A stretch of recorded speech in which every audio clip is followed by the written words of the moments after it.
If you wanted to start a business, what would you do? I'm Chris Cooper. This is Business is Good. And today I'm going to give you a very basic business model that you could implement, start a business, and start making money within the next 7 days. This is the short version of a lecture that I just gave to some senior students at a local university in their entrepreneurship class. But I'm going to share it with you because even if you've been in business for a while, I want you to understand how business has actually changed and kind of flipped on its head.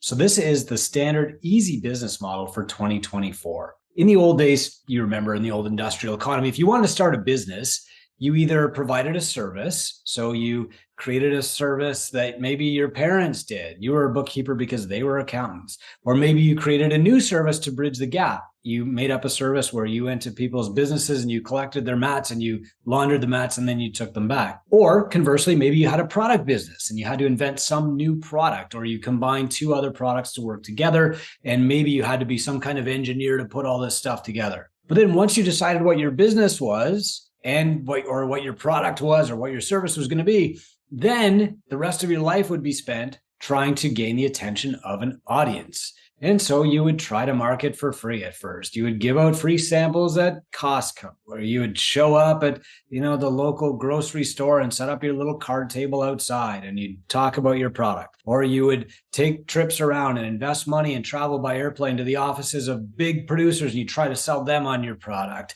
Or more recently, maybe you would try selling your product on Amazon and then you try to set up supply chains and manage all that stuff yourself. The product came first, and then you tried to get good at marketing, or you tried to sell your product to somebody who already had a big audience. This is how Procter & Gamble started and still run 100 years later. This is how Coca-Cola started. And in our parents' generation, this was how you started a business. Even in my generation, this was how you started a business, but that's not how you start a business now. In fact, the business model of 2024 is almost backward from the old model of build a product and then build an audience that we all started with.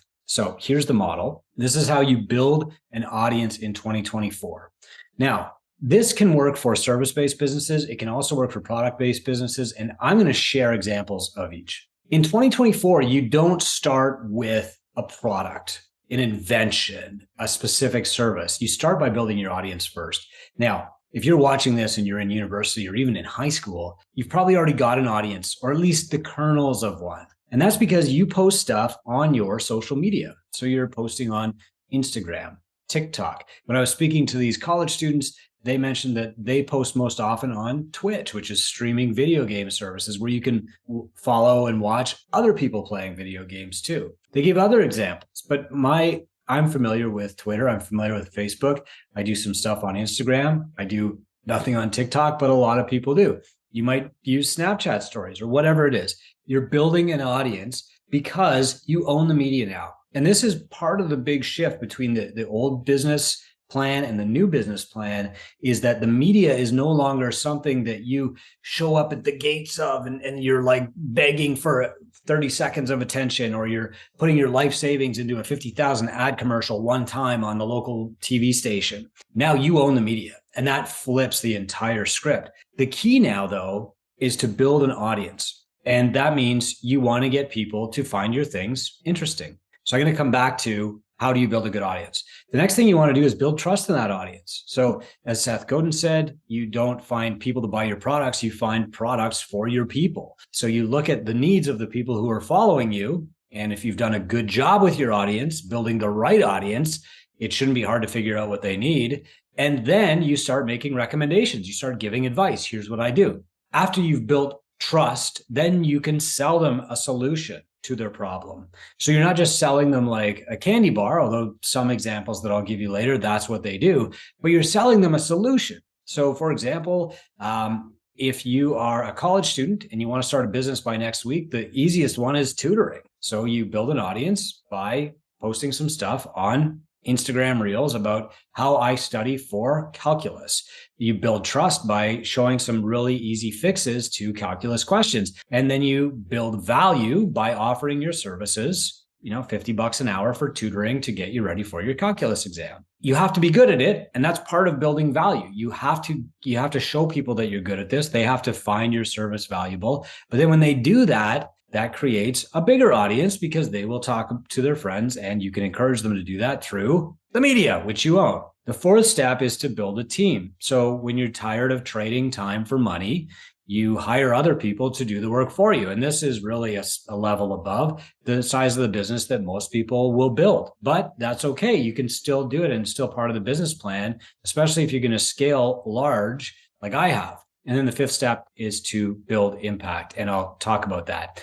So these stages are different. And this also works if you're selling a product or an invention instead of just selling a service like tutoring. So let's go through this briefly, step by step. The key to building an audience is starting with who you are and what your primary needs are. People will, with the same needs and the same struggles, will be attracted to you. And so more than ever, you have to go deep and narrow to build a good audience. If you're Mr. Beast, if you're Taylor Swift, and you started off 10 years ago doing this stuff, you could have a pretty broad audience. It's hard to pinpoint exactly who Taylor Swift's target audience is. Maybe it's 16 to 20-year-old women. Maybe it's moms and daughters. Maybe it's dads, whatever, right? You could go pretty broad. The people who relate to Taylor Swift songs, though, are generally women aged 16 to about 25. And that's going to be her core. If you're Mr. Beast, the audience can be broad because you're entertaining. And if you were starting out today, you'd have to start with a narrower niche. So you start with the thing that you're expert at or the thing that makes you unique. One student in the class came up to me afterward. She was a student who was born in Iran. She moved to Italy to become an English as a second language teacher. And then she moved to Canada. And she said she's been here for 2 weeks. She's struggling a little bit. It's cold. There's snow on the ground. She doesn't have any friends yet. She's a few years older than most average students. I said, that's an amazing audience because everybody who is starting school a little bit later from somewhere other than Canada, dealing with the freezing cold of Northern Ontario for the first time, like all these people can learn from you, learning English, fitting in, finding new friends, being a mature student. Like these are all interesting topics. And if you're just putting out content and you're sharing those things, especially if you're sharing, here's what I'm doing about it. Here's how I'm going to parties. Here's how I'm introducing myself to new people, etc. People are going to start paying attention to that. And after they start paying attention, then they start paying you money. That's the inverse of how business used to work. So the next step is to build trust. And that means giving value away for free. I have a company that is worldwide. We have 931 clients active in our program right now. These are all gym owners. It's a pretty big company. And the thing that we do best is we give value away for free. 95% of what I create and build with my media team, we give away for free, $0. We don't sell an inexpensive product, a step-up product, a $29 giveaway, none of that. We just give it away. 5% of what we sell is expensive. And this is how you build trust in your audience, especially when you can identify with something that your audience is going through that's troubling. Tough times build trust. And so, for example, when our gym audience got shut down during COVID, for 2 years, really, my company didn't grow. It didn't shrink, but it didn't grow very fast. We published free content every single day. Here's what's going on in the world. Here's what you need to know. Here's how you get this grant. Here's how you apply for this loan.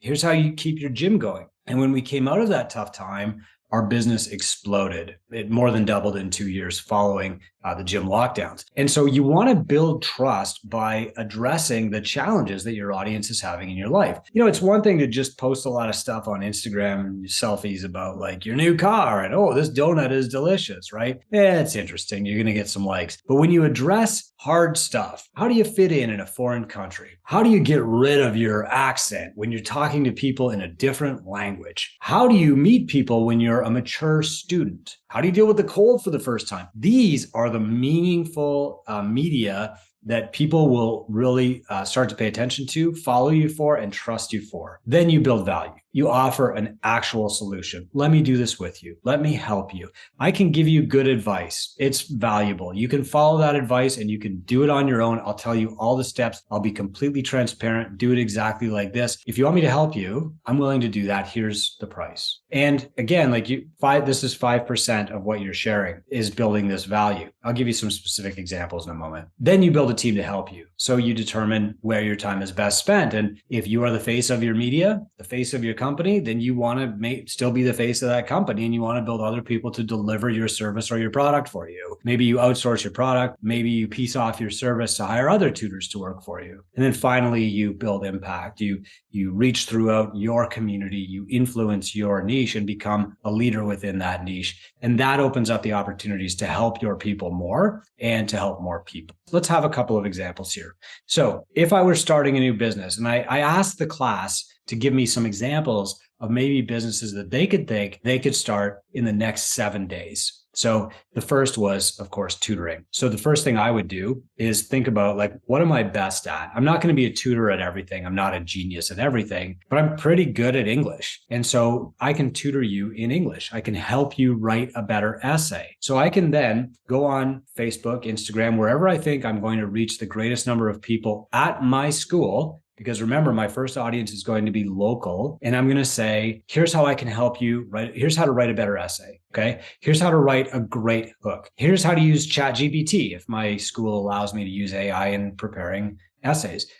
Here's how to find great sources for your essay without spending 20 hours in the library. Here's how to write a great hook. Here's how to write a great conclusion. Here's how to make supporting evidence. And you just start piecing this off and making content. Okay. The formula that you want to follow is very simple. It's CALM, calm, clarity, assurance, leadership, movement. Clarity, here's the problem. Assurance, we're going to solve it together with you right now. Leadership, here's what you're going to do. Movement, here are the first 3 steps. Do it exactly like this. Okay. So if I want to build a tutoring business, that's where I would start. The second thing that I would do is just build trust by continuing to give value. And then finally, I would sell something. So I would say, hey, look, a couple of you have asked me what's it take for me to read over your essays, to proofread them for you, or maybe to work with you for an hour and make your essay a lot better. Totally willing to do that. Here's the price. It's $50 per hour.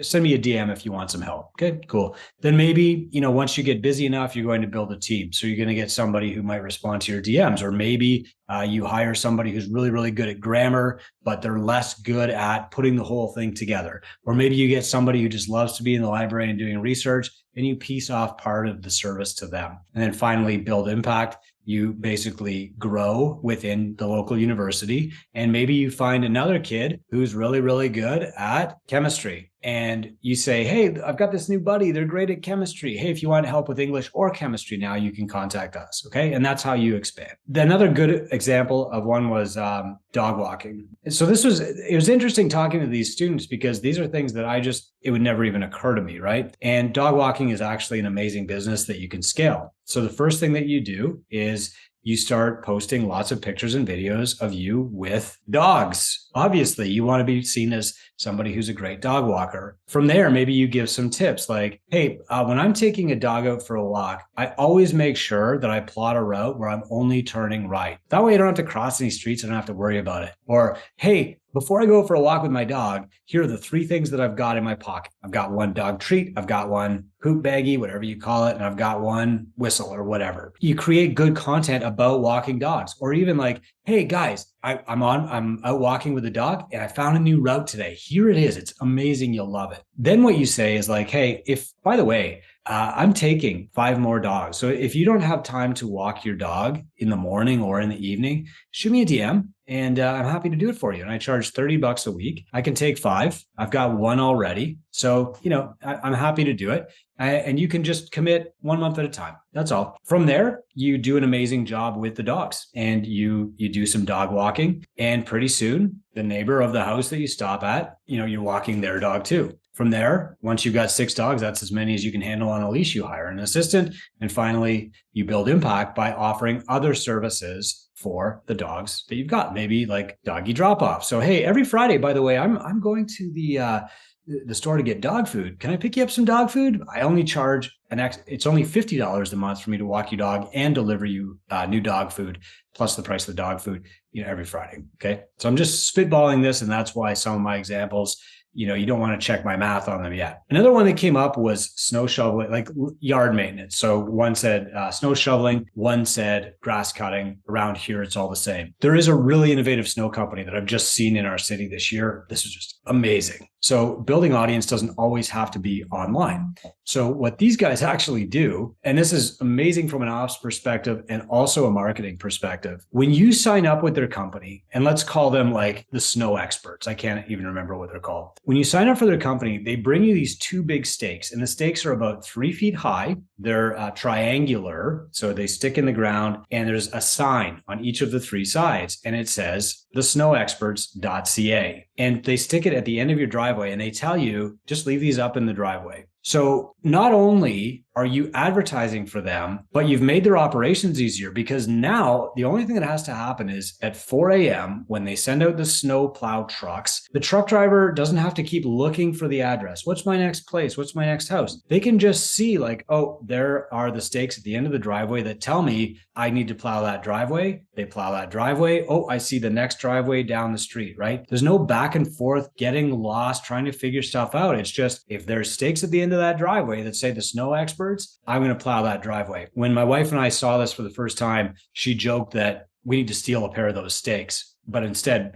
we just called the company. It's so good. So the first thing that you're doing there is you're building an audience, then you're building trust. So it is imperative that they do a great job, especially in their first year, so that next year, here's what they're going to do. They're going to come to your house. I'm here to pick up the stakes. Hey, while I'm here, instead of me taking these stakes and out of the, and loading them up and stuff, I can leave them here if you want to commit to next year at this year's prices. Okay. And then you go to the house next door. Hey, I was just in the neighborhood. I've been looking at your driveway every morning at 4 a.m. all winter and thinking, I could just do that while I'm here. Would you like a rate for us to clear your driveway next year? And you get people locked in while they're still thinking about snow before the summer or the spring even happens. Okay. So you have to build that trust. You have to build that value. Now, these guys can layer media on top too, and they can do a lot of social media about snow plowing, stuff like that. By the way, the only thing that I've ever watched on TikTok is snowplow videos played to very loud music like Metallica, AC/DC, Thunderstruck. You got to see that. It's amazing. So then you build value, and then you build your team. So now, okay, we've got more driveways. We're going to hire more drivers. We're going to buy more truck. And then finally, you build impact. And the way that you build impact is that you just start taking over entire neighborhoods one at a time and expanding outward from your center. So that was another great one. And of course, you could use that with almost any service-based business. But what about a product-based business? So what if you had something where you were selling a product, and the university students had a little bit of a tougher time doing this? And so we just tried to come up with some examples. So let's say that you were selling a particular brand of mug, okay? But you could say the same thing for, like, you have a particular brand of whiskey, or you have a brand new shoe company, whatever that is, okay? The first thing that you actually want to do is build the audience. You don't want to start production of the mug. You don't even want to spend a lot of time and money figuring out the production cycle of the mug. You just want to sell the mug. So you're going to start for free by building an audience. Hey, I'm Coop, and today I am testing this type of coffee. And as always, I am using my plain white mug. The reason that I always drink coffee out of this mug is blah, blah, blah, and you're talking about the mug. Then, you build trust. So you carry the mug around with you and you show it off, blah, blah, blah. You might use humor. So you show pictures of the mug in funny places. Today, we're trying French press. Here's the mug in front of the Eiffel Tower, like that, whatever. And then you're going to build trust by positioning the mug with cool people. Who's a great example of this is actually Yeti coolers. Now, I don't have a Yeti cooler. Some people swear by them. Some people say they're just an expensive brand. The reason they can be an expensive brand and charge $60 for a vinyl hail bucket is because they built an audience first. If you build a product and you have to sell against another product, one pail against another, your people are going to compare the product. But if you build an audience first, you get your cooler in country music songs, and you get your cooler in Chevy pickup truck commercials, that is when people perceive a higher value. And so you want to start with the audience, even with a product. So back to the mug, what I really want to do with this mug is show, okay, I've got the mug out camping. Look, it's indestructible, right? Can't break it. I've got this mug. I take it to the local coffee shop and they give me a free refill. Amazing, right? Like that. And then you want to build value so that when people buy the mug from you, it doesn't just end at the mug.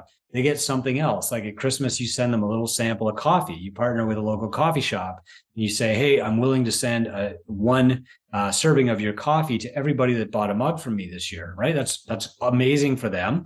And it's amazing for your buyer. So it's going to grow your business. And that's how you build value, even with a product. You can do it with partnerships, you can do it with sponsorships, etc. Then you start building a team. So you get other people to make the mugs for you. And maybe it's production, but maybe it's also promotion, right? You hire some other people to do cool stuff with the mugs, or maybe you hire people to build more partnerships and get cross referrals.